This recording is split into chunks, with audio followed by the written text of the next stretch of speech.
Why did it have to be a black light, man? I didn't want to make another Gravity Falls comparison. And to be fair, it's very influential with a lot of shows now. I know, but why did it have to be a black light? Could have just been like, And what else? What else light would you want? like no light. It just could have been written inside the jug. Like,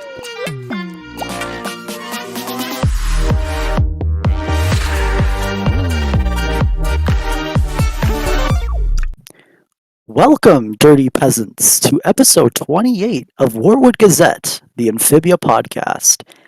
This week we'll be covering Amphibia Season 3, Episode 4, Fight at the Museum and Temple Frogs. I'm your host, Thumbaticon, and joining me today we have King of the Uzbeks and Pixels. Hey everyone. So we got November episode descriptions. We'll cover that at the end.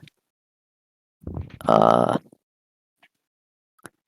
think that's about it for news. Yeah, we'll just talk about the episodes. We just got when we got this like 2 days ago. Yeah, we got it very recently. I think it was 2 days ago. Yeah. Okay, so I think we can go right into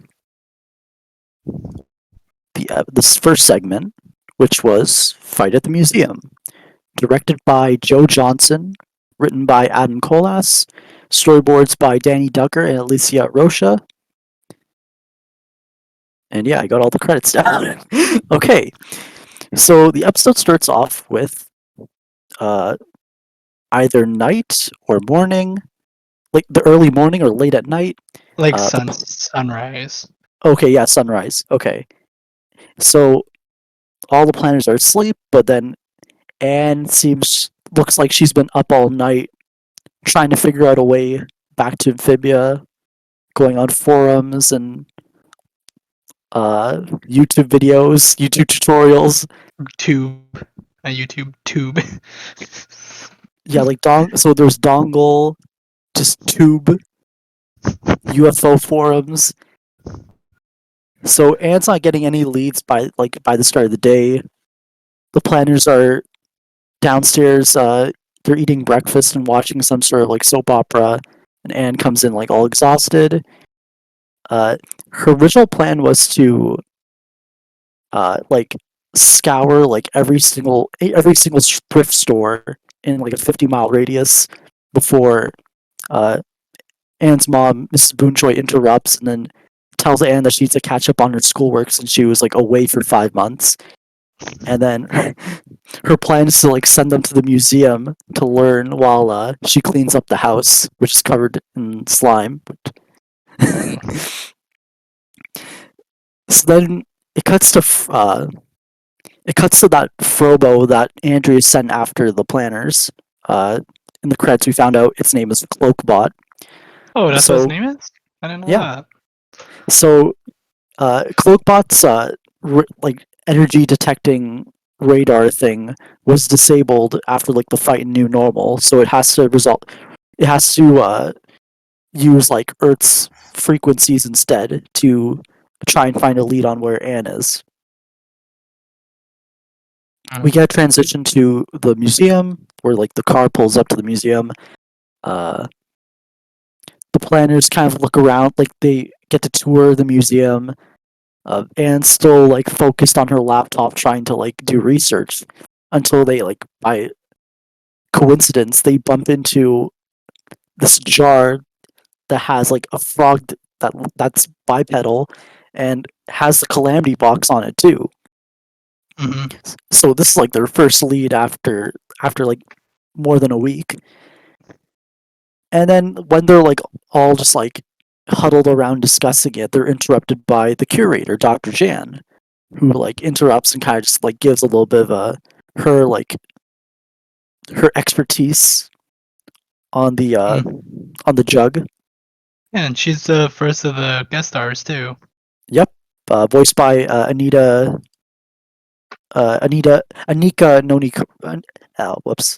Renoni Rose. So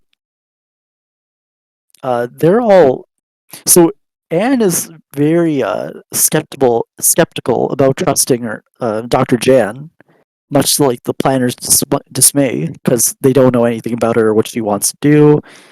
So instead of just like asking her about the jug, they decide to plan like a heist to steal it at night. So they break in at night, Hop Pop's the distraction. Uh, Polly, His like, acting.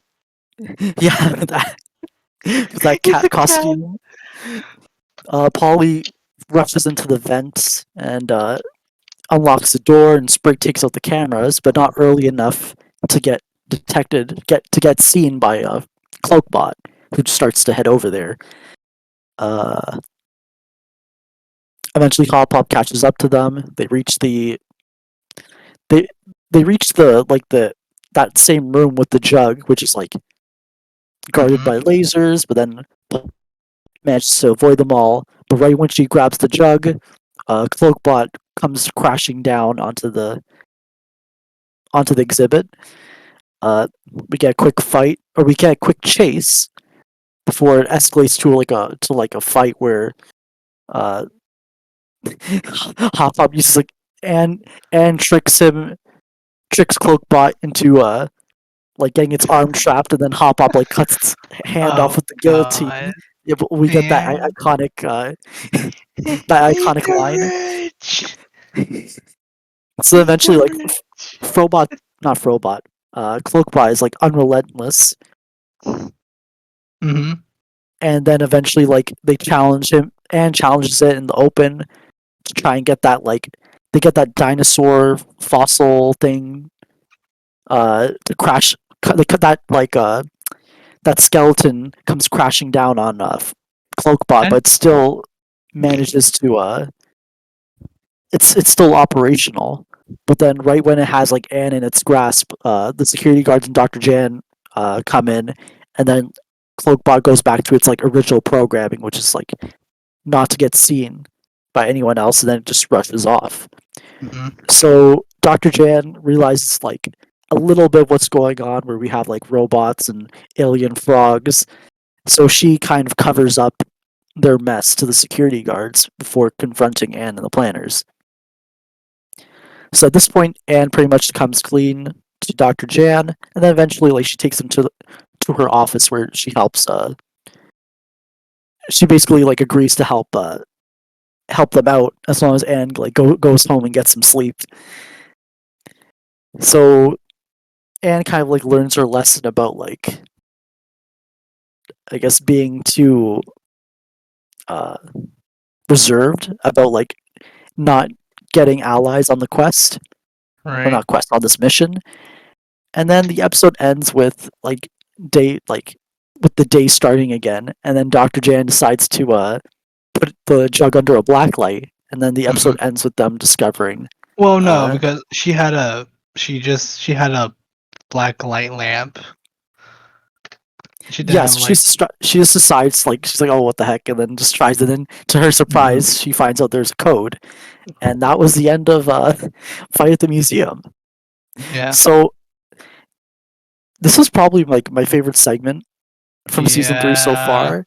Like I know it's gonna be topped like very easily. Like we're Mm-hmm. g- we're gonna go back to like probably even next week. Like this episode's gonna get topped, but I still really like the animation with like the Cloakbot fight. The comedy was like solid as ever with like the standout "Eat the Rich" line from Hoppa. That definitely That was great. That was really great.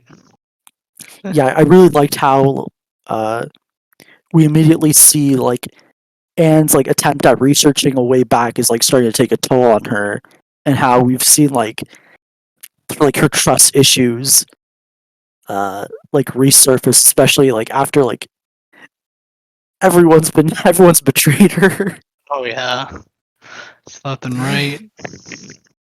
So yeah, I really like Dr. Jan's like first like appearance. She was like the supporting first supporting character Mm-hmm. on Earth outside of Anne's parents. She made a really fun addition to the cast. I'm really glad that I watched Princess and the Frog last week just to like Oh, really? Wow. get into the mood. But she was Tiana. Yeah, she voiced Princess Tiana. But yeah, like I'm not gonna talk about the jug scene because I know you guys want to talk about that as well. Yeah, but But outside of that, like I liked how Cloakbot got a little bit more dialogue. Like the credits this time, like they credited Troy Baker for the voice. mhm. So he's doing stuff besides grind. Well, Troy Baker does a lot besides grime, but yeah, like As grind transitions into a more protagonisty role, he still gets to play the villain. yeah, exactly. But I guess Pixels, what were your thoughts on this segment? they were they were really great.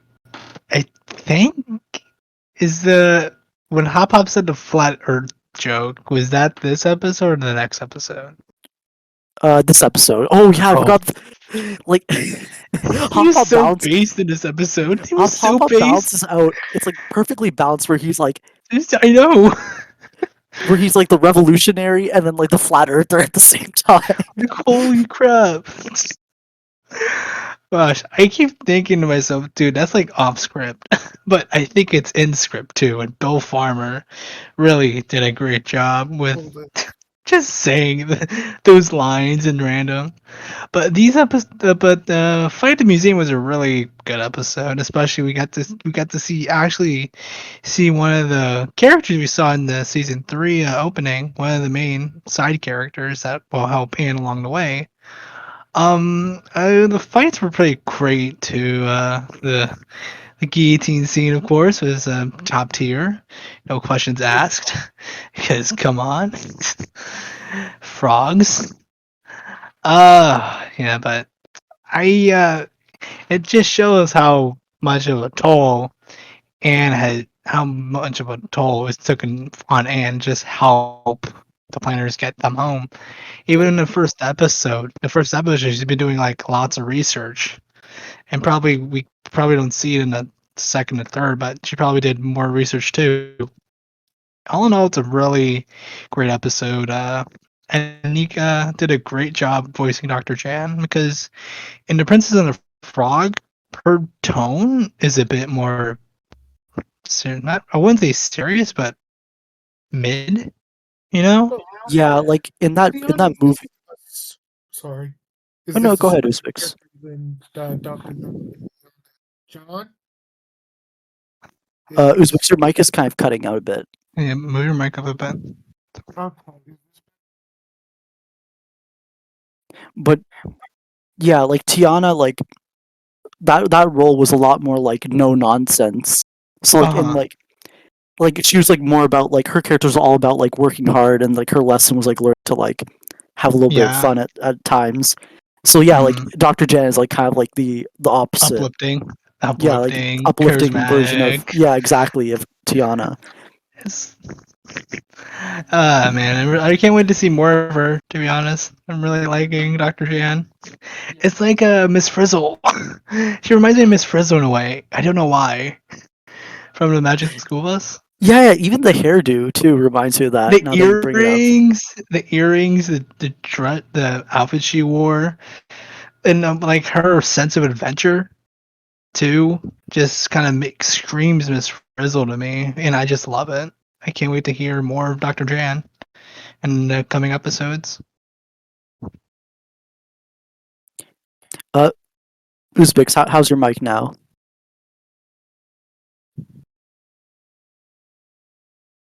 How Okay, about maybe. this? Oh yeah, that sounds better. Okay. What were your thoughts on the episode? I really liked it. Like you were saying, I think the emotional core of Anne, we've seen so much of her taking responsibility this season, but we've also seen that now in this episode how much of a toll that's taking on her, how much he's putting on her plate. Um, not quite paranoia, but her lack of trust is coming to a fore. Like you said, there's some really solid comedy this episode.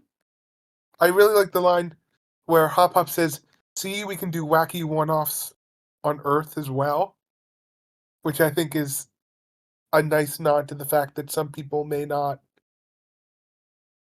vibe with the new season, but they are still going to do these sort of fun adventures. Meet the Ritz scene, of course, was very great. It was Cloakbot. It was very nice. Gave him a bit more of a personality rather than just sort of flat robot. And Yeah, especially that laugh. yeah, the laugh. Seeing things crash on him. Like I said, Dr. She was so much fun. And she had a good moral. Like, we don't talk much about the morals for the kids or whatever that are on this show because that's not exactly what we came for. We didn't come here for childhood lessons. But it's a good moral, and Dr. Jan, Dr. Jan? Jan, sorry. I didn't get a chance to rewatch this episode. Dr. Jan, she cares about Anne, and there's that connection when she blew up the Triceratops, and she's like, "No, Anne, you need to rest before I do this research for you. All right? My deal is, I'll help you if you get some sleep." So that was very heartwarming for me, and I really like that. Yeah, this episode was really a lot about Anne learning to trust again, especially for a stranger. Right. And it was nice to see how open Dr. Jan was with Anne and the planners. But it helps that she's like a conspiracy. Not, I wouldn't say conspiracy. I think it was what'd she say? Cryptid. Cryptid, she likes the strange. Right. Yeah. Okay. Which, I get why Anne didn't want to trust a stranger, but at the same time, I mean, she isn't even trusting her own parents. But it is nice to see someone who's helping Anne and the planters and understands the stakes in a way that even the Boonchoys don't quite at this point. Oh yeah, and that kind of, now that we see Dr. Jan at this front and center in that Earth supporting cast shot, yeah, she's technically the first one to be let in on not the secret, but on the, yeah, it is a secret mission pretty much. Yep. I kind of like that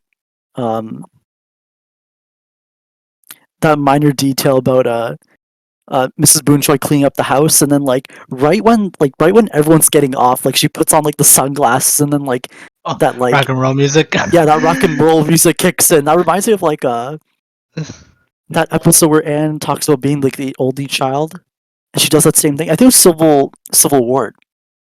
Civil War, yeah. Yeah, Civil War. Where Anne puts on the glasses and yeah, that same rock music kicks in. Yeah. Do you like taste? Probably listen to AC/DC. I bet she's listening to that. I do think the opening was a little forced, just shoving them to the museum with Anne's schoolwork without even discussing whether or not she's actually going to go back to school. Yeah. But at a certain point, They would have expelled her. They would have expelled her by now. Well, I mean, they thought she went missing, so they probably wouldn't. Right. You can't expel someone who that you assume is dead. Yeah. I honestly don't know the procedure for coming back after long absences that well. Some people I knew in high school, but it was a very different situation, so I don't quite know. I'm sort of just headcaning it that she needs to do some makeup work to catch up with the classes, and if she completes that, she'll get back in. But that's not happening. It's never gonna come up. So yeah, the show is gonna be perpetually summer until the Christmas episode. Oh man, and it's off school. To be fair, it is LA. Oh, I don't mean the weather. Like I meant in terms of But like the school year. yeah, Mhm. but I mean that helps with the vibe. It makes just mentally it's easier. Yeah, like the Um, setting itself, like you're in like a climate where there's not a lot of like major little indicators. seasonal change. Yeah. Um, I do. Oh, I liked how like when this is the first time Anne has actually brought up the thrift store, like what happened there, because like her plan Right. was basically assuming there could be a second box, and then they would just search like every single one and like Mhm. expect to Fairness, she find was in one. full on desperation. Yeah. Right. I do wonder if she's told her parents she stole the music box, because that's not directly related to like Andreas invading or Sasha and Marcy not being present. I mean, I feel like she'll have But to tell them eventually. yes, but Maybe in like a 3B, maybe. yeah, I mean, or like off screen after whenever the reveal happens with Robot. well, it seems like Anne, like when she like mentioned the like she mentioned that out in the open, so maybe her parents knew about that part. Yeah, interesting. I Yeah, also because I wonder if think Sasha. Oh, oh, I think because Mrs. Boonchoy like came in right after, or yeah, right after, or sorry, right before that, where like yeah, she jokes about like, oh, my daughter's researching, like, yeah, and yeah, like they know she's trying to get the planters back. Oh, so like that gives them some cover to or whatever. Um, yeah, the planners like seem like apparently the planners are able to binge watch like Soap that opera. yeah that soap opera like soap opera and Polly watched the Thai love dramas, which is mentioned in the next episode. wait, what was mentioned in the next episode? Oh, I think that was like a Thai rom com though. Thai rom com, Thai. My impression was the equivalent of telenovelas, but Thai. But So oh yeah, we'll get to that. yeah, we'll get to that. So yeah, we got like the flat Earth joke with Hop Hop like at the museum. Which makes sense. He lives on a giant lily pad. Yeah, so maybe like that's all he never knew. Because yeah, like they lived in the dark ages basically. Well, okay, so slight history major rant coming on, but everyone knew the world was round pretty much forever. Um, everyone knew the world was round in ancient Greek and Egyptian times. The Vikings knew the world was round. Christopher Columbus, everyone knew the world was round. It's, you know, but it is so funny to see the peasant. Wait, so who started like the flat thing? Was it Aristotle? Because Aristotle starts a lot of like bullshit through history, I like with the four believe elements. I It know it's was someone in astrology. I know it's something like some that. astrology stuff. Um, the myth really it was a way to make Columbus look like smarter than he actually was. Um, in terms of like him being this genius who thought the Earth was round when everyone knew it was round. It was just a matter of size, and he got the size completely wrong and got extremely lucky there were continents to bump into. Anyway, History tangent. Oh, yes. yeah. Oh yeah. I love how like Polly just like looked at the like early humans was just like, yeah, I vibe with Only this. caveman looked like Anne, the one who was getting bonked. Yeah, like yeah, the second one getting hit looked like Anne. I'm trying to think like if there was anything like subtle with the first one hitting the second one, but there was nothing. It was just Something something Anne loses an arm. Um, maybe the first one looks like Andreas, but who- I don't know. well, yeah, That's just the foreshadowing. mall cop um, security was funny. Wait, Hop which hop scene?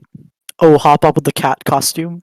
Cat costumes and just the general incompetence of the guards who were like, "Oh, cool, historical reenactment. Oh, I'm gonna go get coffee."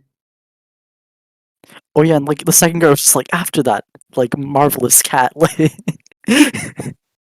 Uh, Oh yeah, and there's also like a Wallace and Gromit reference. There was like a wanted poster for that. oh, Oh yeah, I that noticed that.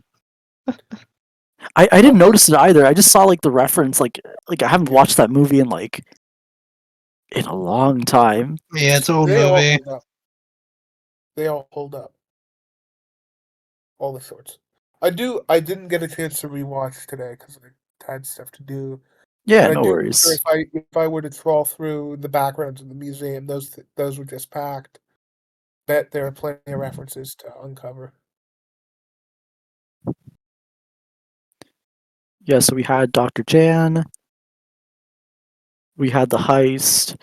Oh, that scene where like Polly goes to the lasers. Like I honestly thought they were going to like have this. They were setting up the scene where Polly would just, since she's so To tired, flip.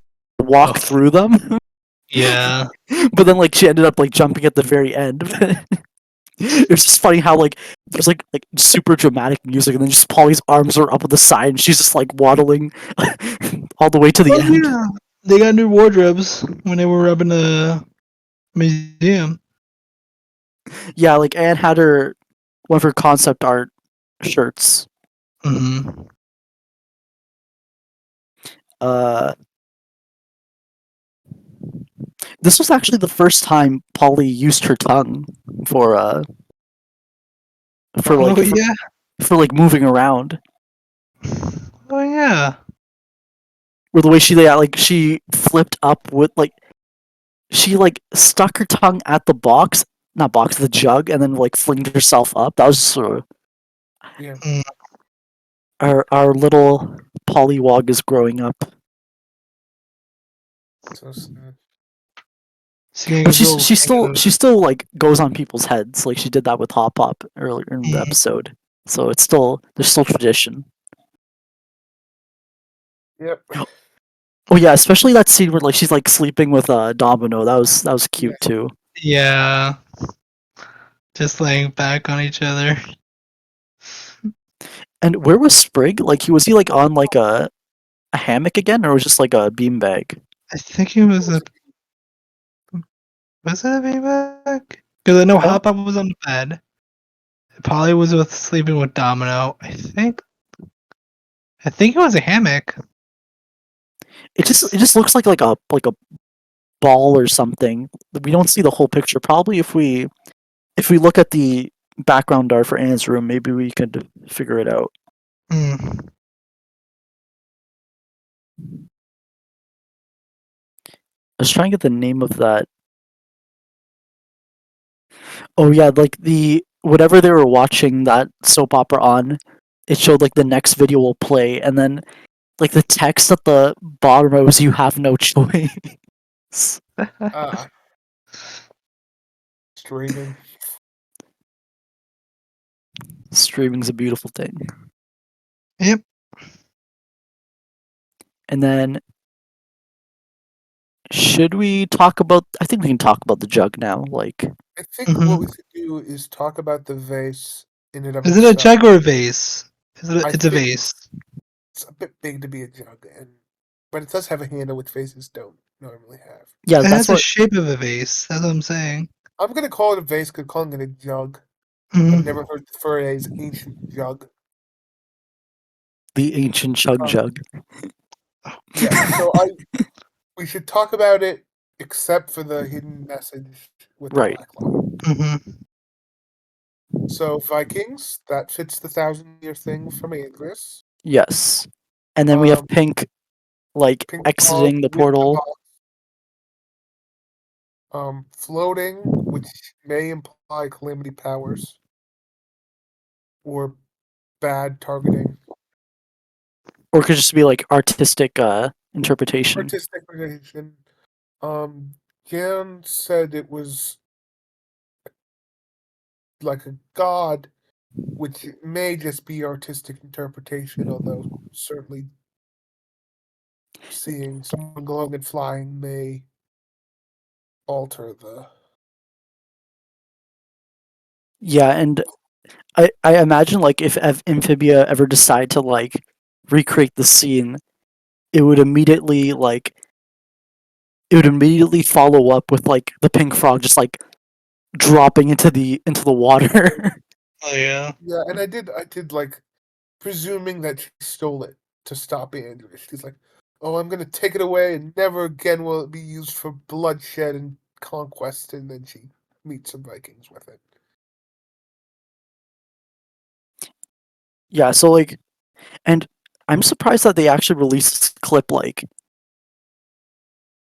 I guess this is the only clip that you could show off Dr. Jan's like you could show off Dr. Jan in a clip.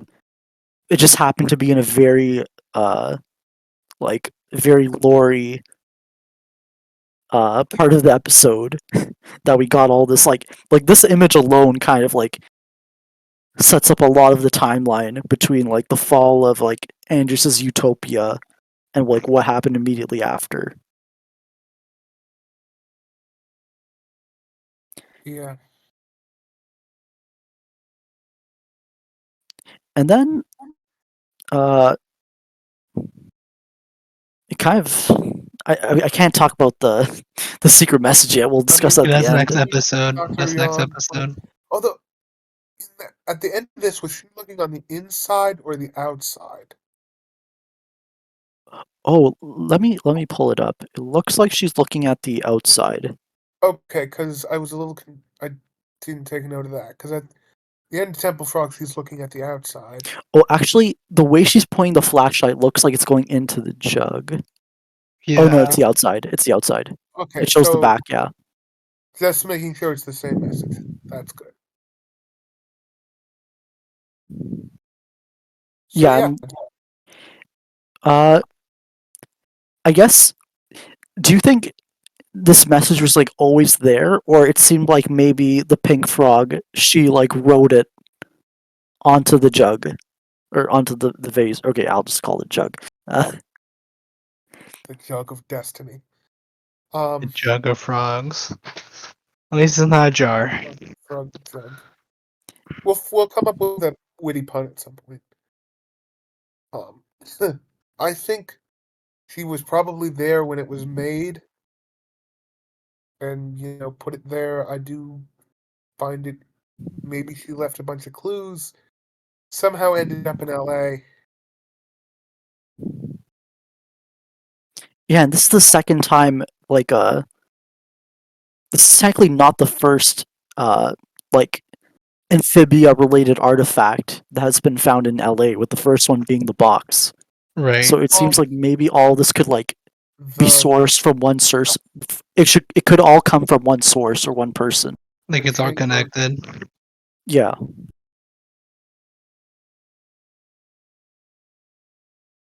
Because like if they really want, we're probably not going to leave LA, so Right. it would make sense to somehow like maybe there's a reason why all of this is going to be based in LA, because probably whoever came to Earth from Amphibia just like I guess set up shop here.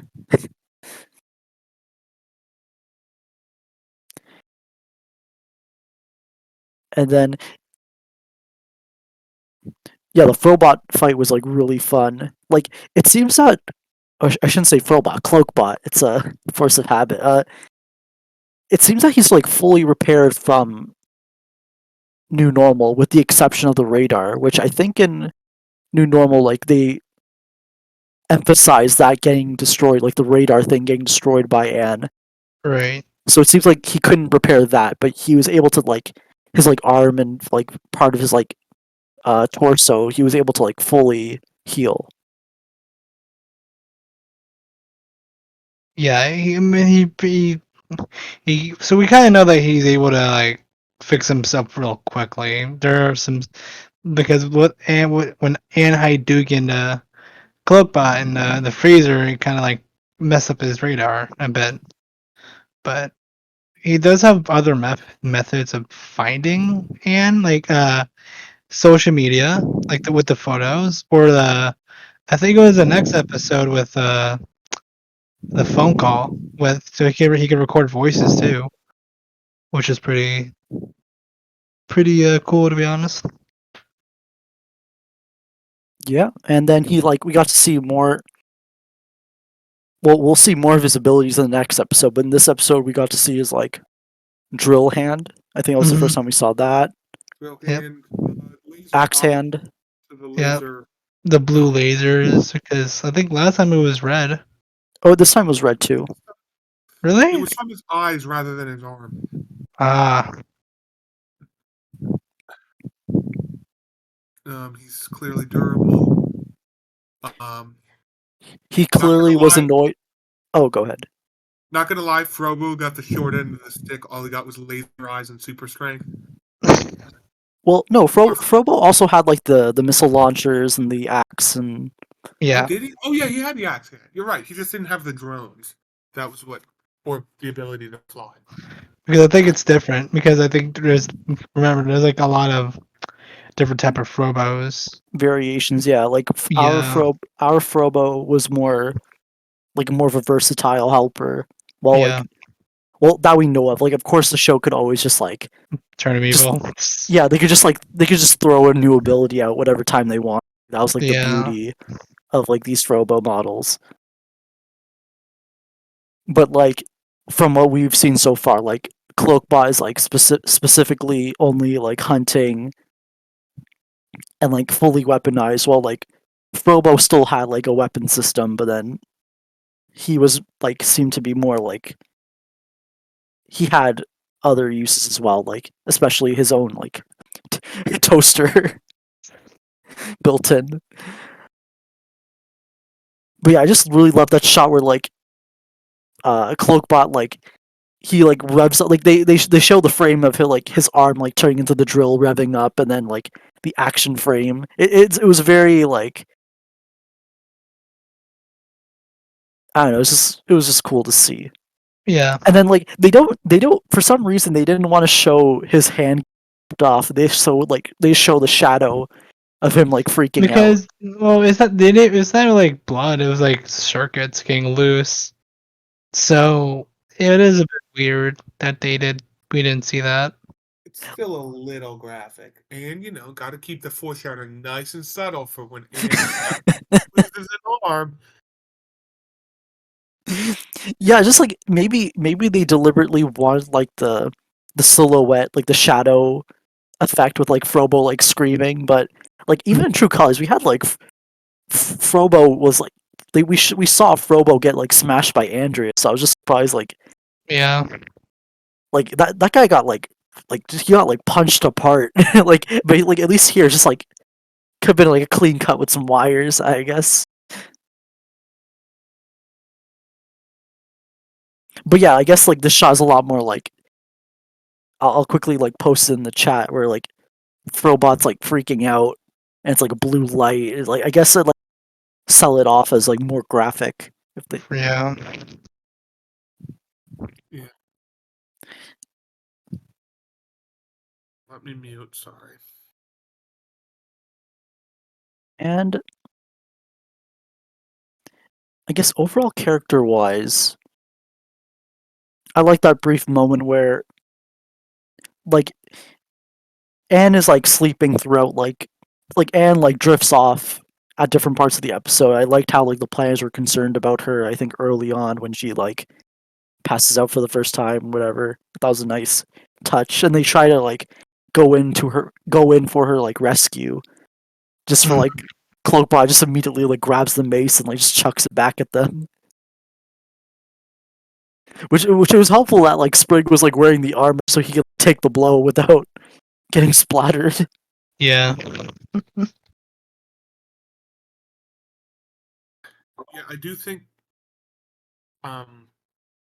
there is an interesting thing going on where the planters are sort of having a great vacation on Earth, but Anne was miserable in Amphibia. Right, and she kind of assumes the same. But I know we'll cover that I know we'll cover that message a little bit more in Temple Forks, but yeah, it's like it's very noticeable here as well with the way they think they tell Anne to like recharge. Yeah.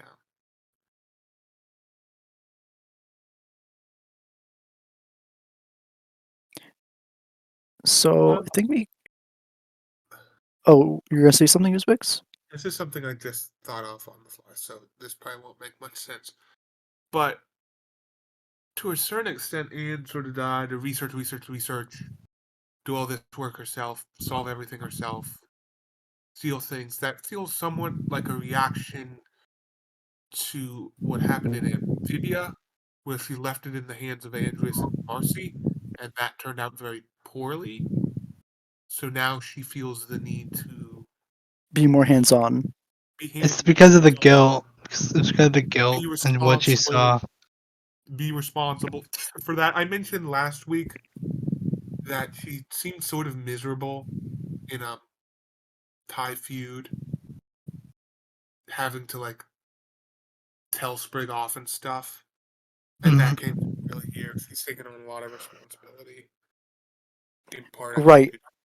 And this is definitely new to Anne, like this position of like being the one taking charge. Because like even I think last we talked about how Hop Hop basically was like the go-to figure to figure this all out from like a majority of season, well, all of season 1, and maybe like half of season 2, and then like season 2B was all Andreas and Marcy like planning out the temple quest and whatever. And then now is Anne is basically like on her own this time around because like even Hop Hop can't really like it's not even Hop Hop's world, so he doesn't really know much either. And then yeah, Marcy's gone, so it's basically like it basically boiled down Quote to unquote. Anne. Pardon? Quote unquote, because she's not like dead. She's just in a chamber. Yeah. Where things will definitely go well for her.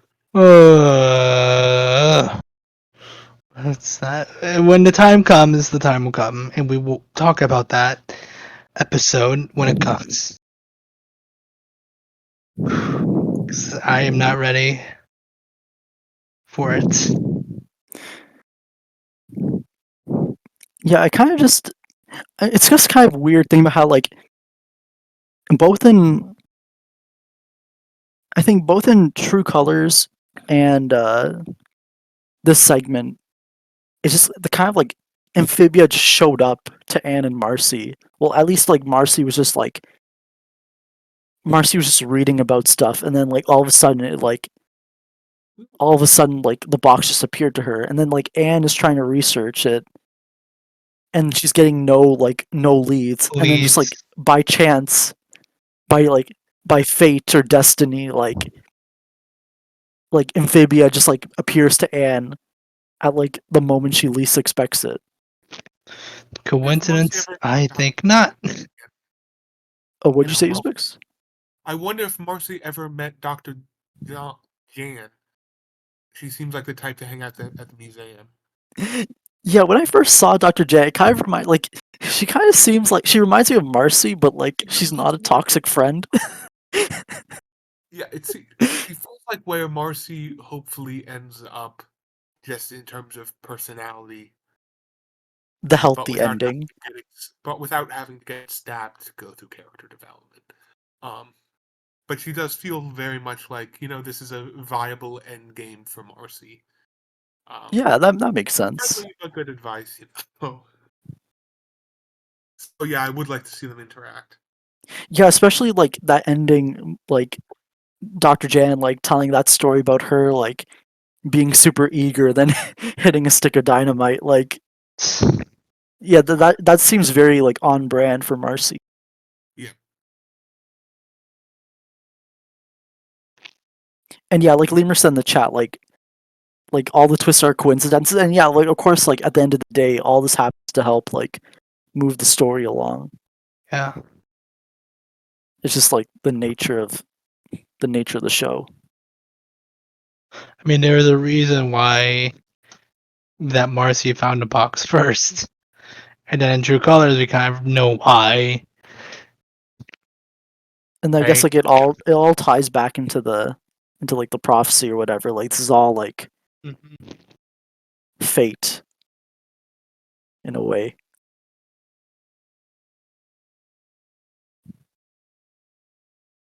I guess. Oh, what kind of like confused me is that like Cloakbot like is able to fly, but like he prefers just to, like swing around. Don't, not sure His about arms. It's his arms. That's why I think. Oh right, because he I'm lost not his arm sure we've now. ever seen him fly. Oh Because wait, no, packs out. Never mind. Sorry. yeah, like he just like fly like just like Right. rockets out. But yeah, I think we covered. Did we miss anything for Fight of the Museum? That I can No, think of. not really. We kind of covered all of it. All right. Next episode. Yeah, so with that, I think we can go on to Temple Frogs. So Temple Frogs was directed by Jen Strickland, written by Gloria Shen, and storyboards by Inbal Breda and Cassie Zwart. So this episode starts off with Anne gets a text from Dr. Jan about making a discovery with the jug. They're all about to head to the museum, but then they're stopped by the Boonchoys who are packing up to like deliver food to the Thai temple. And so like Anne wants to just like go right to the museum, but Mrs. Boonchoy insists on all of them coming because like this is the first time the community is going to be seeing Anne after being away for so long. Yep. So then eventually they come to an agreement of staying there for 1 hour and then like 1 hour and then they can head out. But then like the Boonchoys are kind of interested or hop up specifically like is curious what this is all about, and then like Mr. Boonchoy explains that like the Thai temple has like it's also like a place where they run classes and other recreational activities for the Yeah. Thai community. Which I like because we people who are not familiar with the Thai culture gets a little sneak peek at what the Thai culture has to offer. And I will say I was like, wow, that's so cool. But we'll get to that when we get to that. Yeah, so like they all head to the Thai temple, and like I think Polly notices like that baby picture, not baby picture, like a younger photo of Anne. I like how Anne said, "Oh, I used to always came here when I was a kid," but like Anne's still a kid. Yeah. To be fair, anyone younger than you is a child. Pretty much any age. Yeah, you're not wrong there. Yeah, like third graders look down on second graders with like pure disdain. It's the circle of life. Yeah. So then Mrs. Boonchoy has Anne on like sample duty. So like here that's where like she's greeted by all of like the community members, and she like gives like that half baked explanation of why she was away for so long. Good old tennis camp. Tennis camp in Alaska? She didn't say Alaska. She Not just this said time, but that was what her excuse was in the mall. right. Oh, I forgot to mention that like some kids from school were taking photos of Yeah, what was Anne. what were their names? I think something. I think it was some Dice and Nico. I don't know, they're paparazzi. They don't have souls. They're Yeah. also middle schoolers, which like I worked at my high school paper. We did not give that much. Well, if someone had disappeared, we might have, but we wouldn't have stalked them. Oh I mean, well. that's a scoop of a lifetime. Scoop of a lifetime, but I'm Yeah. not sure why the newspaper was. I'm interested to see if they come back in some role because They it seems might. a little weird to like give them like I get they needed an excuse for the robots that didn't make the big reveal right now. I mean, I could see them as I do want. a part of helping with the FBI. Yeah, exactly. That's what I'm thinking about. I think they could be inroad for other nefarious plots. Well, I wouldn't say necessarily. Like maybe, yeah, they probably post on social media, but then the FBI like found those pictures on social media. It was probably trending and stuff. I mean, that would work perfectly if they did that. Yeah, so it cuts. So while Anne's at like sample duty, the planners get a chance to like explore around. Anne shows like how to like show like the sign of respect to elders. Uh, we had Polly. She gets to go into like a language class, and she gets to show off her like she gets to show off her like her Where the speaking hell did skills. this come from? Yeah, like so apparently this week, Polly was able to like it established that Polly was like just watching a bunch of like movies hmm while they were like while Anne and Sprig were away for like Thai feud, but like Polly went through all of Mrs. Boonchoi's Thai rom com collection and was able to like speak very fluently. I was like, wow, good job, Polly, good job on the actor too, the VA Yeah, of Yeah, I Polly. think Polly's Thai VA, who dubs for at least some of the Southeast Asian dubs, helped. What's her name? Polly's English voice actress. Amanda Layton, and then I'm trying to look Voiced up. some of the side characters as well this episode.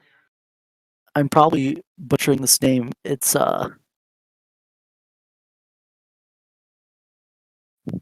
like Lakana Naksiri. I believe that's Polly's Thai voice actor. Yeah, right? So yeah, like while Polly's in that class, Hop Hop, uh, like I'm trying to pull up all these like. Does anyone have like a list of like all the references we got here? Pulled up the thing Sprig does. Let me. Mhm. So I know like Hop Hop like goes into that room where like they do that interpretive dance, Oh, and then there were statues in the temple. Sprig was doing this. What was it? Hacky sack? yeah, that was That's the the name of name. this. I've pulled that up. I haven't pulled up the name of the theater, but it is. And Lord forgive me, and any Thai listeners forgive me. Sipak Pakra, uh, or Yeah. nicknamed kick volleyball. I say as I look at the Wikipedia page, it's similar to the idea of hacky sack. You don't use your hands, but we saw it a little bit here where there's a net, so it's a bit like volleyball where you're trying to keep it off your end and get it on the ground in the opponent's end. Yeah, it's very popular in Thailand. And then we also got like there's a lot of food, Lots of food, lots of food. Lots of food. lots of Thai old ladies pinching Ian's cheek and such. Oh, and the elephant song with that Which is, which is like very popular there too, with that like movie poster. yeah, Conklai, yes. and We're learning this too, everyone. So we're not used to the Thai culture, but we're trying. yes, like while all the planners are like interacting with the temple, like Anne realizes that it's only been 10 minutes, and then she just decides to call Dr. Jan up immediately, which unfortunately like it taps into like Frobo's like Right. Not Frobo, Cloakbot has access to like all these frequencies and is able to like pick up Anne's location. But then instead of going there like itself, it just sends out a bunch of drones, like dragonfly drones. Yeah, dragonfly drones. I like dragonflies, so that's already I'm already a bit biased by that. Yeah, so then Anne decides to like get someone to take her place while she heads out, but then she bumps into her mother on the way out. But oh, sorry, before that, like she's able to see the planners like enjoying themselves and like Can we go back on something real quick? yeah, sure thing. When Anne found this doppelganger, when Anne said, "Yo, I'll give you $5 for this," and she asks, "Okay, what's the check?" What do you mean a check for $5? What the hell you mean by a check? Just who writes a check for $5? And we'll just I mean, what? this kid immediately agreed to doing It- this without like any like assurance. So like I don't. I get that, but who asks for a check of $5? It's just like, wait, what? Just ask for a $5 bill. I thought it was 25, but I may be misremembering. She said The 5. joke is that Anne ran off before paying her, and so like I think it's meant to be more sarcastic than like genuinely asking for a check. Okay. Okay, I feel nice. bad for that kid. I know. So yeah, about the $5. Yes, like at least with Sprig, like Anne sees how much fun he's having. And she's like, all right, he doesn't need She to sees like. how Pop is doing, and he like shushes her, and she's like, "All right, I'll let him go." And then she sees Polly speaking Thai And she's kind of jealous. a little. There's actually less of that. It never quite really addressed how the planters were connecting to Thai culture more than Anne really did, although she certainly gained a new appreciation for parenting in this episode. Right. I just like when Anne mentioned how like Polly was like picked up the language like better than she could. That kind of felt like you could feel maybe like someone on the crew, maybe Matt, was like channeling like their own experience. Yeah, and felt violated when Polly just being very good Thai. Yeah, so like Anne decides to like go out to meet Dr. Jan on her own, but then she bumps into Mrs. Boonshoy, and then like May kind of like gives Anne like Ultimatum. yeah, she like gives Anne some shit for like trying to like Oh yeah. bail so early on, and then we kind of get the explanation about all of those like food containers, like how basically like the community had to help her Anne's parents out while Anne was missing, and they helped like With the give her food and restaurant, yeah, look after the restaurant. gave So her like money. yeah, so they played a big role helping the parents out while they were probably in like the grieving process while Anne was away, and Anne kind of realizes that. So like after they like resolve things, that's when the dragonflies arrive, and then Anne kind of uses the excuse like that her school like newspaper has like these drones taking photos of them, and then like she wants everyone to like hide away. The community decides to help fight off the swarm, and like they throw like curry at some of these dragonflies. It like takes them Yeah. down. Yeah, but they know how to kick ass. I'll give them that. They kicked ass. Except Mr. Boonshoy, like he just He tries tossing tried. that. He tried. tried. There's an honest attempt, like, and then eventually like Polly like she used herself as like a projectile again and just like smashes the last one. But then like all the planners like during the fighting, their disguises came off, and we get that like that not photorealistic, just that super uh uncomfortable close up of all of them. But then since they're friends with Anne, like the Thai community is like is chill about it.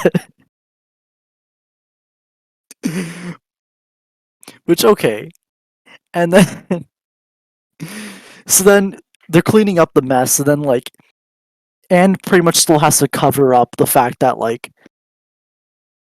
that these drones weren't sent by Andrews, they were sent by like the school, and like even though like Mrs. Boonchoi kind of like she's kind of like suspicious about like how advanced Yeah. technology was. But then the segment pretty much ends up with, oh, go ahead, Uzbeks. Never. It was a one-off thing about how I still want to see Anne use her tennis racket on Polly. Oh, we never got that? I don't think we've ever gotten that. No. It was when Sprig kicked Polly like the one of the hockey sacks. Oh, I think in Handy Ann, like they Sprig used Polly as like a projectile for the slingshot. Mm-hmm. But yeah, then the segment pretty much ends with like Dr. Jan like bring herself to the planners and Anne, and then revealing the message on the jug. And then Anne has Marcy's notebook and like is able to like uh she's able to like decipher the message immediately without us spending like 10 minutes late at night like decoding it. They just do it for us. Like with the Owl House season 2, where they had those little stuff on the side. Yeah, so the message at the end was seek the mother of Olms, she will guide you to your destiny. And the episode ends with like none of them knowing what that means. And that's pretty much Temple Frogs. So overall, I really liked this episode. I didn't like it as much. Like I still liked Fight at the Museum more, but like I can't. Like of course this was really a strong episode, especially showing Anne's connection to the community. And like this does kind of cover what Matt mentioned, like in some interviews about how like Anne like, come to terms with like what's on Earth before she can like proceed to like the adventure, like continue the adventure with Amphibia. I will say that they're equally strong. They're very strong towards the story because it connects to one another. Yeah, like this segment appears to happen like the day after Fight at the Museum. Or maybe not the day after, maybe like a day or two, but like the way it's set up, it seems that like Dr. Jan discovers something the next morning and will call Anne, and then the events of Temple Frogs happen. Assuming that's what the timeline is, but like with the way these episodes are connected to one another, it certainly feels like it. Yeah, so I think like a lot of people said, there's a lot of like things written in Thai that we would have to translate later on. A lot of insight into the culture, especially we have that moment between Anne and Mrs. Boonchoi. It kind of gives us a little like just like a kind of sneak peek of like what the Boonchois had to go through without Anne, and how like this community like came together for them. So I like how they also came together again to like help Anne out, even though she was not like she didn't tell them the whole truth. And it was also nice to see like the planners interacting with the temple, like with the people. Humans and having fun without causing any chaos.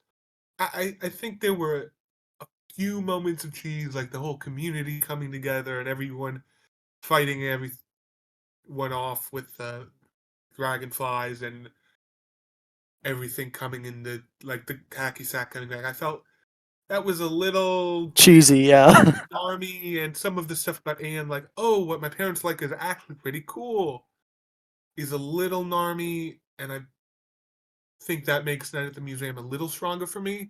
But at the same time, it's a great look. Now we know probably where Anne learned Muay Thai from, what was it? Ivy on the Run. Yeah. So yeah, it was, yeah. Lots of fun. Oh yeah, and they also show like the sign of respect. The planners show the sign of respect to the community members at the end. That was a Which nice I like. really loved. Which I really loved. That was a great scene. I do hope that like we get to see the Thai temple again because now that we know that, like now that they know about like the planners, it'd be nice to like have the planners hang out in a spot where they don't need their disguises. Because like Yeah. as much as I like their Earth look, it'd be nice to like have their regular outfits around in public. Yeah. Because when their disguises were taken off, they didn't really mind. They kind of like welcomed them. Well, that's because they knew they still called them ugly, but they're friends with Anne, so they were cool with them. I know Nick mentioned in our chat like how like Anne went through like a season of like everyone calling her ugly, and then now like it's the reverse. It's all season one. It's all season one callbacks, Very. which is good, which is fun, which is nice. It's like season one is like the foundation of the show. It makes sense that we revisit what's holding the show together in a way.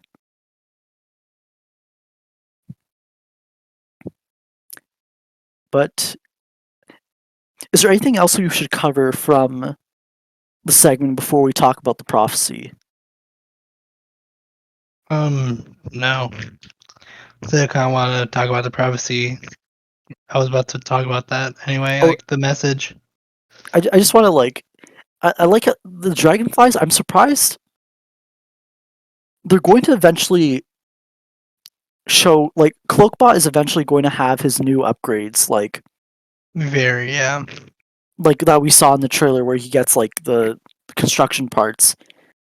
Yeah, Especially he'll in- add wheels too later on. Yeah, and especially in this segment, like Fight of the Museum showed Cloakbot with the stealth tech, and then like here it seems that he's like too damaged to even use that as well, because like he's kind of like hiding in the. It seems that this like same rooftop from the new normal is like his new hideout, basically, where he like I thought it was goes. a different spot that time. Oh, I just used the gargoyle as like a indication of, as like maybe this is the same location from new normal. Ah, okay. But then, yeah, he's like lurking in the shot. Like, I think in Fight of the Museum, he was like out in the open, but he was with the cloaking tech on. But then now he's more beat up, more damaged. He has to like kind of like cower a bit. I mean, he's always like cowered. Like my nickname was like lanky Frobo. But He's so quirky too. He's like Andreas, but but as a robot. oh yeah, that's true. Yeah, and then like I want to see. We're probably gonna go straight from this segment to next week, where like he'll just immediately get his upgrades. Maybe. Mm-hmm. Actually, I have no idea because he still has an Where are arm. next week's episodes, by the way? The next week's episodes are going to be Anne's Terminator and Fixing uh Frodo. and fixing Frobo. So like, but Cloakbot still has like his arm, so maybe we'll get like a brief scene in like Anne's Terminator where he gets his arm chopped off and then he'll immediately repair himself. But like, He has okay, so for a recap. In the trailer we see a scene of him missing an arm, and I don't know if it was the same arm. And him on a little wheel thing instead of legs. And he isn't at that point yet. He still has 2 legs. yeah, he still has 2 But at legs. the same time, a lot of people have been speculating that Anne's Terminator is sort of his last hurrah. That's when she finally goes full blue powers and just like kills him. Yeah, that's what I'm thinking too. But Yeah. and he's also going to replace his eye. Yes. Maybe he will make an appearance at the end of fixing Frobo. Like we know there's the scene at the from one of the promos where Mr. Boonshoe is like, "Oh, my backyard," and there's a big hole and like machine parts. A washing machine. Yeah, I think those I were the saw. parts that Polly used to repair Frobo. Those were in the crater. Oh yeah, we're gonna get to see those mechanic girls too. I wonder if there's a fight between the newly reconstructed Frobo and this that ends with further damage to him, but Frobo gets trashed and then he gets turned into the car, the little RC car. That's Yeah, like I do think fixing Frobo is going to immediately end with like Frobo as the RC car. But yeah, having Cloakbot like show up again would be like a pretty decent explanation of like how like he gets to that form rather than like malfunctioning. the scene with Mr. and Mrs. Boonshoy, or rather Mr. Boonshoy sending his car straight at Cloakbot. Could be there. But we shall see. Oh, we also like that cute planter hug at the end. Yeah. But that's just like a minor thing. But yeah. Oh yeah, Jen Strickland's like makes a cameo in the episode again. Wait, when? in the crowd shot. Like you can she's in the background again. Like I'm this is Jen Strickland, right? She's the one who made the reference in like the Bada Boom reference and then the snake thing. She's everywhere.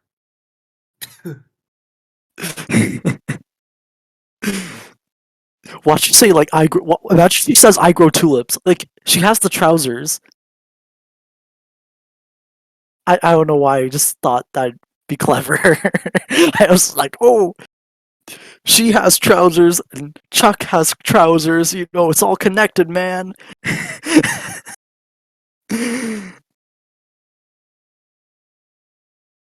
But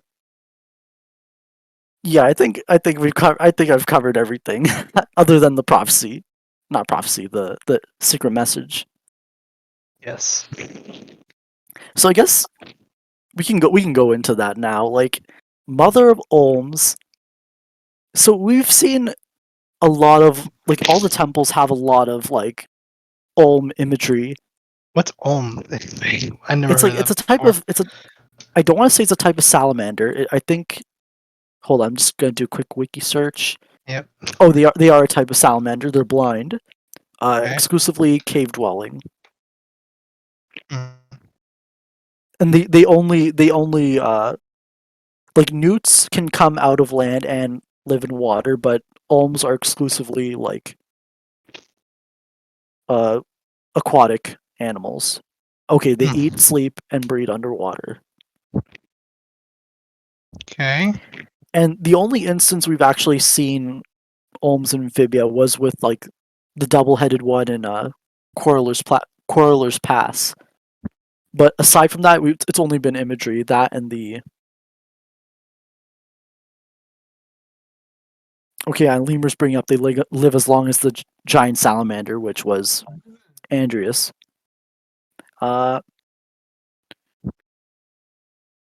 But yeah, Mother of Olm. So like, I don't know if this is like, I'm assuming it's going to be something like spiritual, like some kind of spiritual animal. Like it always Yeah. is. Or unless it's like some like ancient thing living on Earth. Or I know some people mentioned that maybe this is just like a nickname for the pink frog. Yeah, a lot of people were saying that, and I want to believe it, but I'm not gonna hold my tongue just yet. I feel like I don't want to put too much. I don't want to say importance, too much like story elements. I don't want to pin them too much on the pink frog. I think since we've seen a lot of like Olm imagery in the temples, like I feel like it'd be more fitting to have something like more mystical in nature, kind of like tie the material world with whatever world that the gems or like the energy of the gems have. Like, Yeah, maybe if they go into a cave later on, something like that, they'll probably find something. Looking at it, Olms do have external gills like axolotls do, which if you're looking at, say, possessed Marcy's head helmet, or just the imagery we see in the temples. yeah, and even though we don't get a lot of like we're only basing all this like information off this single quote, but it does seem that Um, if we have the Olms, like if we have Olm imagery related, if this Mother of Olms or Mother Olm is related to the prophecy, then that makes like basically like two.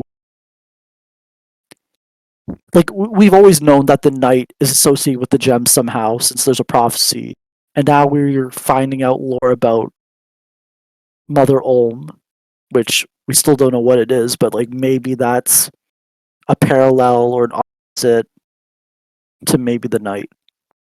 yeah, yes. I will say the box does not seem to have Olm imagery in the way that the temples did. Right, and that kind of, to me, that shows like I've always like I think a lot of us had the idea that the gems predate the box, and then now we know that maybe the Olm predates maybe the gems itself. Like, not the gem, sorry, the Olm, Mother Olm maybe predates the box as well. So maybe that's more.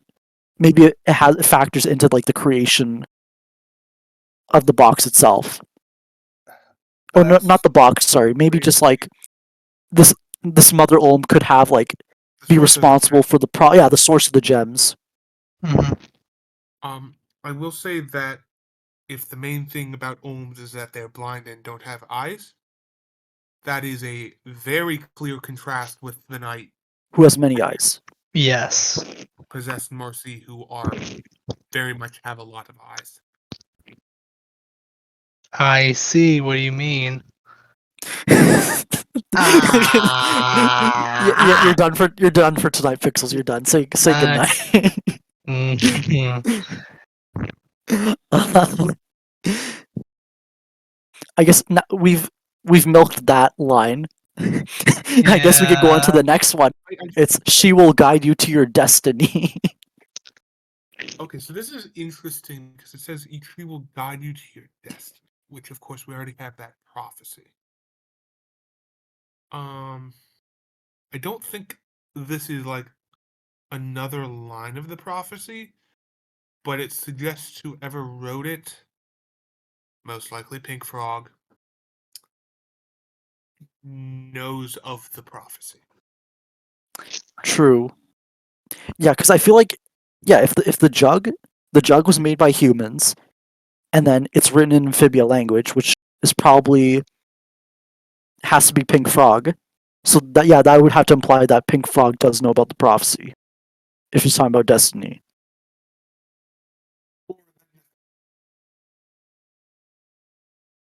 So we have that.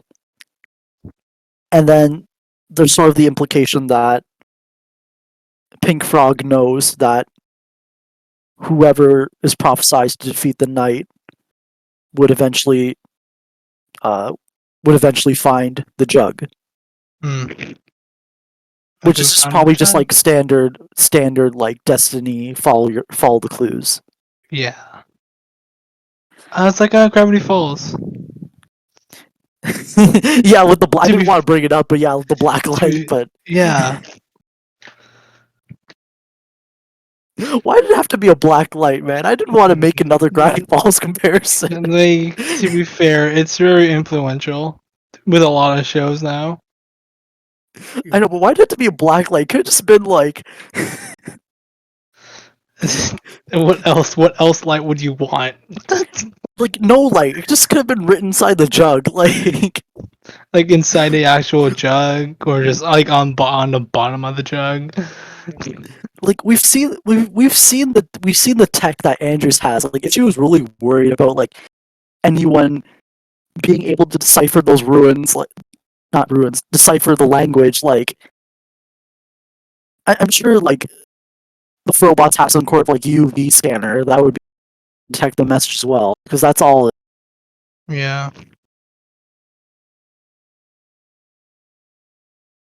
Oh, and then also if blacklight's such a common thing, like then why would she like go through like the trouble of like writing it Hmm. in like invisible ink? I don't want to say invisible ink. This is like a proper chemical for this. Hmm. Yeah, that's just me being salty about the Gravity Falls reference. It's like I want to say not everything has to relate to Gravity Falls, but like at the same time, it's like okay, yeah, this is just like that was that was totally Gravity Falls reference, Yeah. but it's fine. It's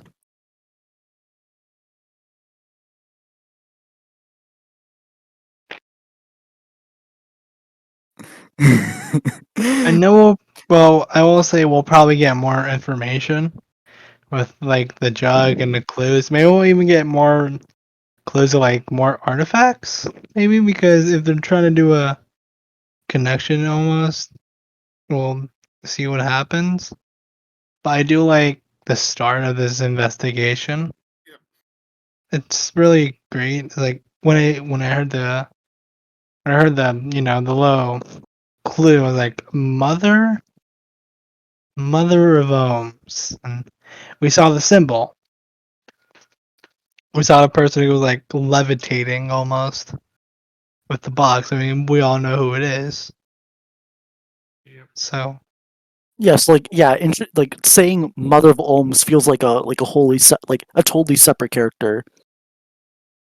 yeah, And then, but looking at the episode title, episode description. Actually, do we want to talk about that yet, or I guess we should. We already kind of talked a lot about.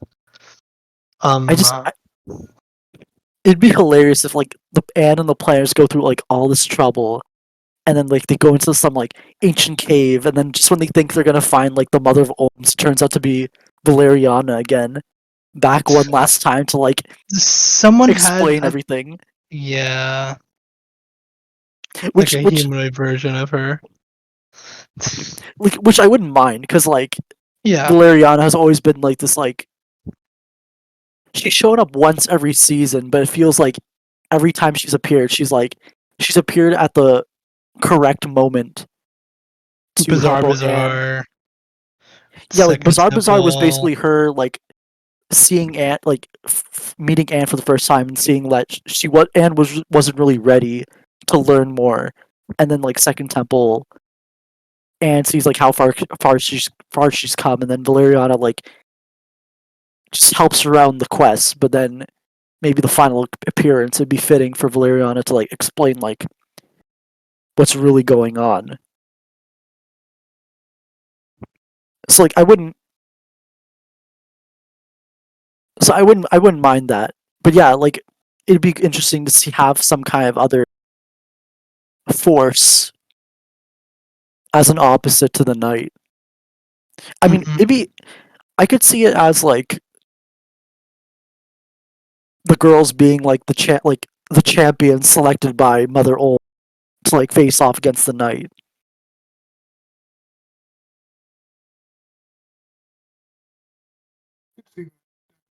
Yeah, I still don't know. I still need to look more into like that anime slash video game Ray Earth, but the parallels are there.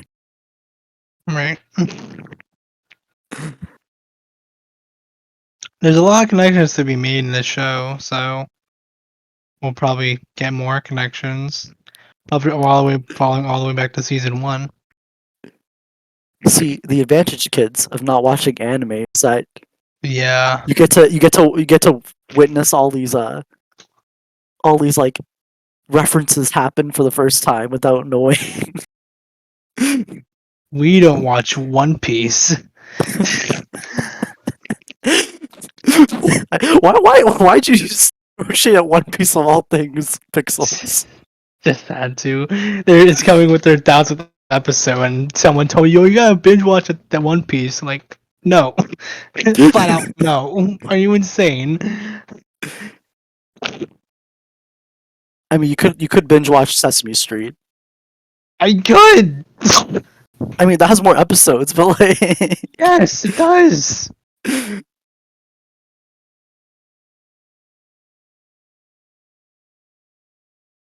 okay, Chuck in the chat sent like a bunch of writing, and I'm not gonna read that. Okay. Along the way, they must learn to use and enhance their magical powers and become.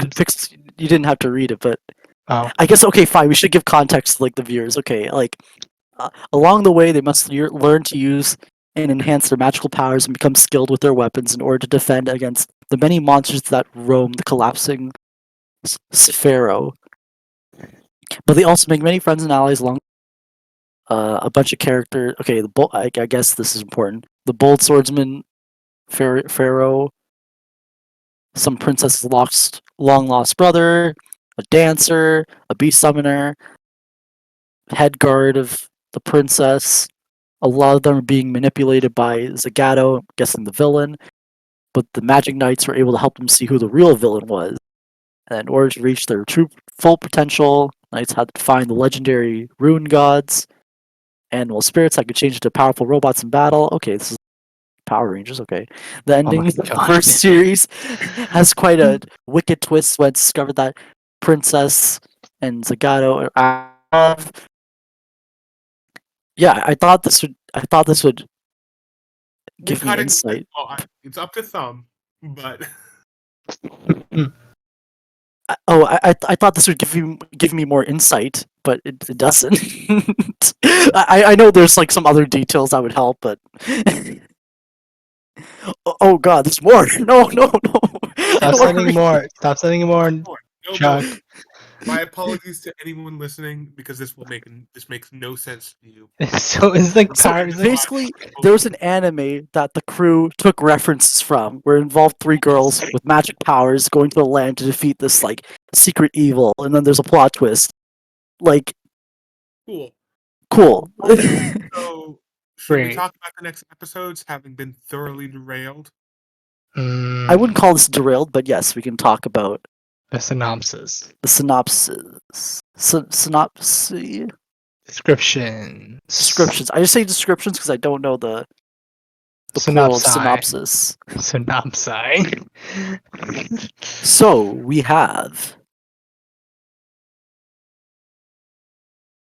Okay, I don't have episode dates, but okay, I got them. So November 6th, we're going to have Mr. X, and takes the planners to the movies while the Boon Choice try to stop a government agent from finding them. FBI, baby. Yeah, so it's going to have RuPaul guest starring as Mr. X, Sprig's birthday, and tries to give Sprig a great Earth birthday. I have a feeling that's going to be a deep episode. I don't know why. Second segment always ends in disaster. It does. November 13th, we'll have Spider Sprig. Determined to make his mark on Earth, Sprig becomes a superhero. And we have Olivia and Yunnan back in Amphibia. Olivia and Yunnan try to rescue Marcy. That's also a second segment. It's gonna end. Try. It's gonna break us. November 20th, we have Hollywood Hop Hop. Hop Hop tries to make it as an actor in Hollywood. And if you give a frog a cookie, and trusts a questionable scientist who may have found a way to get them to Amphibia. That title is based off the book, so you give a mouse a cookie. I don't know how that's going to relate to that episode, because I can't remember the book of the original. Yeah, it guest stars Kate Micucci and Cree Summer as Terry and Dr. Frakes. And then we also have November 27th, what seems to be the final episode of the year, Froggy Little Christmas. Anne attempts to surprise her mom with a Thai go float for the city Christmas parade, while the planners struggle to understand the holiday. Meanwhile, King Andreas prepares a deadly surprise. You would be surprised that they would put the word deadly in a description of a Disney show. Nah, this is Disney TV. They are always Really? But yeah. deadly? Like what the Yeah, hell is what is I don't Andrews think. gonna do? Well, I mean, we see the giant foot. I don't think that's. It seems a lot larger than Andreas himself, so maybe it's Yeah. So is that like so it's not like the season wait, it is though, right? Is it the season finale or no? It appears to be the mid-season finale, but that's because we don't see Episode 10. in episode 10. Also, like Andrew's once we, preparing a deadly surprise. yeah, this seems like it's a half-hour episode, and then also as well as like once we get into the holiday season, uh, I know shows don't like airing anything around this time since it kind of Breaks, yeah. Which makes sense. They need their breaks, especially with the last year they've been tormented with. like we get that shot of like the foot smashing the car. Like They're also different because he has like what is that rope on his foot? my guess was that it's like Frobo arms wrapped around it. I could see that because looking at it, it's like a gun metal color.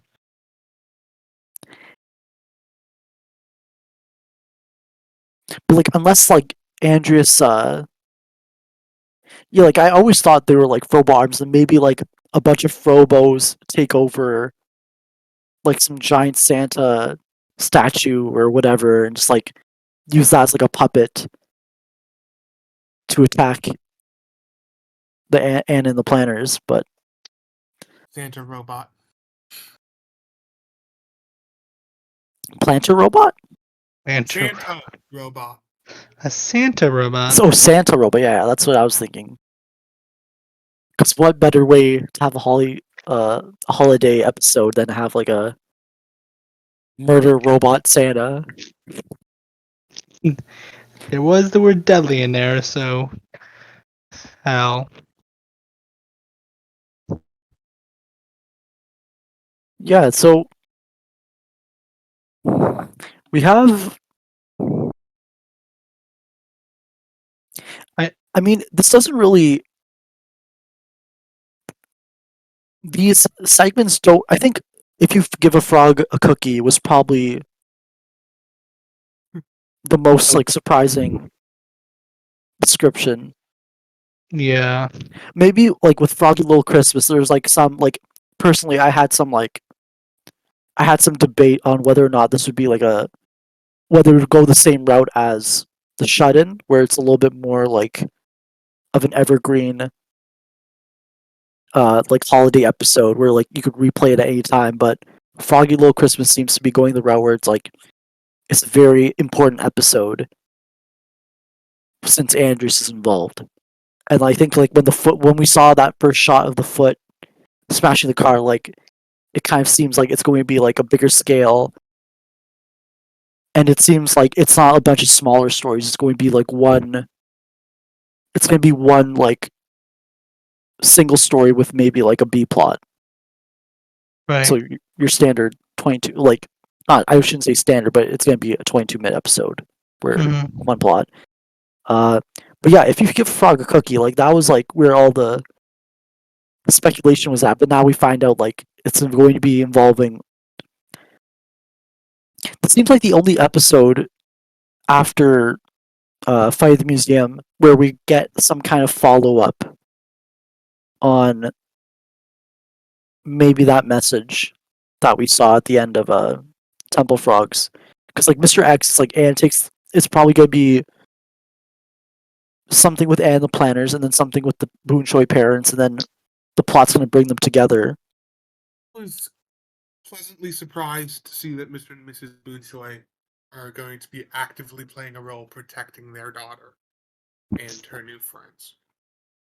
Right, that could have been the trailer scene where they where like they take out those like power tools and hair dryer. And I do think in terms of trailer scenes, as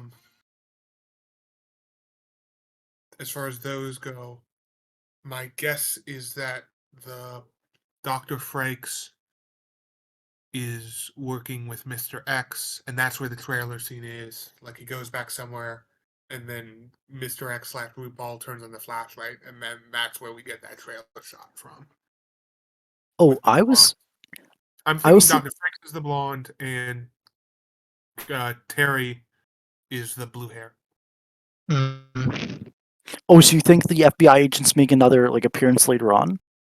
Yeah, well, I think it's notable we don't have anyone voicing the blonde government agent in Mr. X.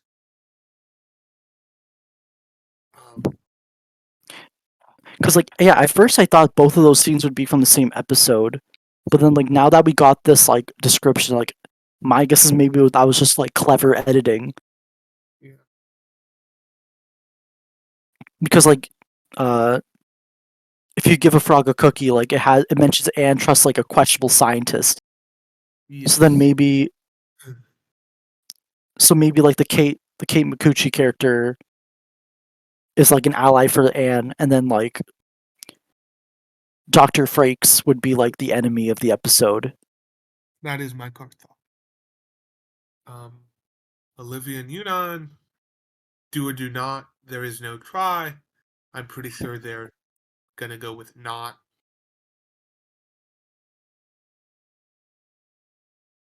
And then I'm curious if there's a way back, like if there's a way to get back to Amphibia. Are we going to see, like, when are we going to get the follow up for that message at the end? I'm guessing next week's episode is going to at least like maybe touch on it, but Yeah. it won't be the focus. Like maybe like that's something the rest of the planners like try to figure out in the background while like Polly tries to fix I up think this is Probo. similar, where in these past few episodes we've seen Anne looking at portals for like one tiny scene each episode. Now we'll see them looking at Olms or something. I don't think these it wouldn't surprise me if we get some imagery or looking at it from a different angle in Olivia and Yunnan, sort of while they're running around with their plot.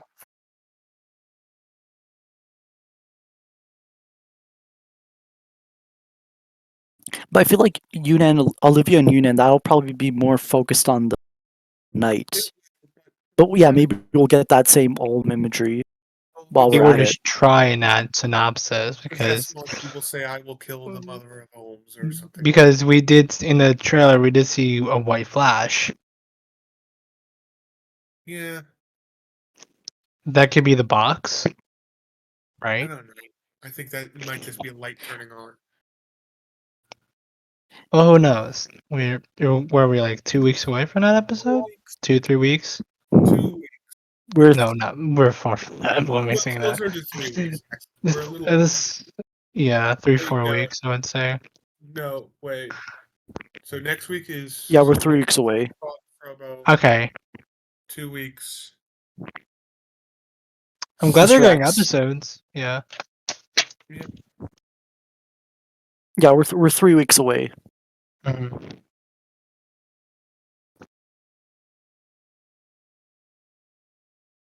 Yeah, but I'm just curious, like when that plot, that Mother of Olm plot is going to be addressed, because like that seems like exploring that could be like a segment of its own. Unless it's something more like something on like a astral plane, in the same way as like the Second Temple, where it's an easy like cutaway from like whatever plot we're at, like whatever story we're at. Yeah.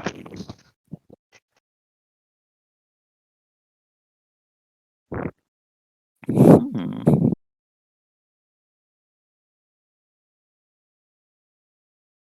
Yeah, overall, like it's just we're already like 4 episodes in, so we're Yeah. almost like It's almost halfway. halfway through this batch. Yeah. Damn. Yeah. So all in all, it's been great so far. Yeah, it's been very good. Yeah, I do like how. I love how Uzbeks- most of the episodes we're getting is about mostly light tone, because you kind of need that in a way. But for 2B, I do not 2B, 3B. It's gonna get a bit more deeper. I do like how there's like this gradual, like even in season 3, like there's still like this gradual like. I don't want to say escalation. Actually, yeah, maybe I would say escalation, or with the way like season. So season 3, like it started off with mostly us with the planners, not planners, Anne's parents, and then like it wasn't until like episode 4 that we finally kind of branched out of like just like the planner Boon Choi dynamic. Mm. Like I think it was like the same case for season 1 as well, where we had a bunch of episodes where it was just Anne and the planners reacting off one another before we got introduced like more to the rest of the town and interacted with them more. Same case with season 2, we had the road trip, and then eventually we got to Utopia, and that's when the characters like branched out. So we're kind of following that same pattern. Where maybe after Ant's Terminator, like the planners are going to like branch out and have their own segments. But actually, I wouldn't really say that either, because we're only getting like Spider Sprig and then and Hollywood Hop Hop. But like other than that, it seems like the planners for the most part are going to stick together.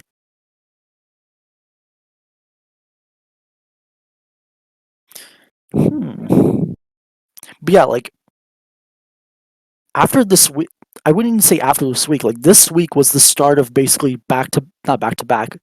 This week was the start of a bunch of like very, I don't want to say plot episodes. Like that feels too like a lot more like story elements or elements of Amphibia are coming back into play. Like this week we had box lore or lore, just lore in general. Next we're going to have the we're going to finally address what's going on with Frobo and Anne's powers, and then a week after that we're getting, I guess, maybe a little bit more consequences of what happened back on Earth after Anne disappeared with Mr. X. And then like a week after that, we're going back to Amphibia with Olivia and Una, and they're like a whole other perspective. And then if you give a frog a cookie, we have like, and the planners probably maybe finding a way back to Amphibia, which I doubt, but it's going to give us a little bit more lore. And then Frog Little Christmas is going to possibly it's going to call, like we're going to have something that either is the culmination of our time on Earth, or it's like something that caps off our time on Earth before we go like to, I guess, the next phase or the final phase of the show. I guess like I think we've covered everything. I guess we could go into final thoughts then. So I think starting with Uzbeks, is there anything else you want to address from either predictions or this week's episode? No. Two very solid episodes. Okay. Some synopsises that are very interesting going forward. Can't wait to see what happens next. All right, thank you, Uzbeks. And how about you, Pixels? Any last word? I don't say last words. It sounds like you're gonna. damn. Throw me off a building, would you? I would say I will agree. These are really strong episodes. They do relate to the story, but it's also have comedic effects. I can't wait for the coming episodes, especially the Spider Sprig and Olivia and Union episodes. Because the Spider-Man is awesome, and we get to see the Newt moms actually do something. They should have done a lot of stuff in season 2. Let's be fair. but I just can't wait. I just can't wait for the rest of this. That means we're getting closer to the end of Amphibia too. So All right, thank you, Pixels. And yeah, like if I forgot to mention for the arm, I think we've seen. Actually, no, maybe I did bring it up about how we're probably going to get a little bit of backstory, and maybe in Spider Spring about how that like random yeah, you did. Doc Ock looking guy got his hands on Cloakbot's arm. hmm But yeah, I guess that pretty much concludes this week's episode. Mm. Thank you everyone who's tuning in, and we'll see you guys next week for fixing Frobo and Ant Terminator. And with that, that concludes this week's episode. Say goodbye, everyone. Adios, everybody. See ya.